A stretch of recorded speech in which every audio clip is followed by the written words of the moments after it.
সেটা হচ্ছে ওর ফেসবুকের ফার্স্ট পেমেন্ট ঢুকেছে, আর সেটা দিয়ে আমাদের জন্য বাজারও করে রেখেছে। আমি কিন্তু জানতাম না, এসে দেখি সেই সারপ্রাইজের মতোই অবস্থা। তো প্রথমেই দেখাই, ওর জন্য নিয়েছে এই যে এটা, সুন্দর লাগছে গো, এটা সুন্দর। হ্যাঁ, তারপরে হচ্ছে দেখো ওর ডিউটির একটা ড্রেসও নিয়েছে হোয়াইট কালারের। সমস্ত বাজার কিন্তু ট্রেন্ডস থেকেই করেছে।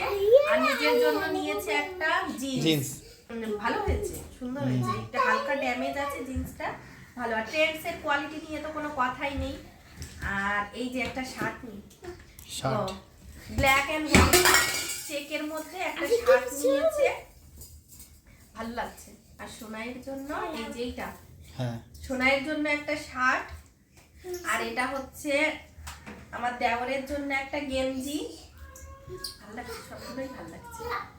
আর শেষ হচ্ছে আমার জন্য নিয়েছে এই হুডি, দেখো এই হুডি, ভালো লাগছে। আর সঙ্গে একটা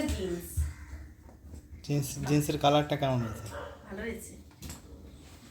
আমিও কিন্তু বাড়িতে আসার পর প্রথমেই দেখছি, তো ভালোই লাগছে সবকিছু। তোমাদের কাছে কেমন লাগলো অবশ্যই কমেন্ট করে জানিও। তুমি কি দেখাবে? আর ও তাড়াতাড়ি করে এটা দেখাতেছে, এটা পুরনো বাবা। আবার শেষে হচ্ছে ও একটা কিনেছে, নিজেরই মনে নেই, ব্যাগের মধ্যে ছিল। দেখো সোনাইয়ের জন্য এই যে একটা টি-শার্ট। তোমরা বাজারঘাট কেমন হয়েছে সবটাই দেখলে, কোনটা সবথেকে বেশি ভালো লাগছে কমেন্ট করে কিন্তু অবশ্যই জানাবে।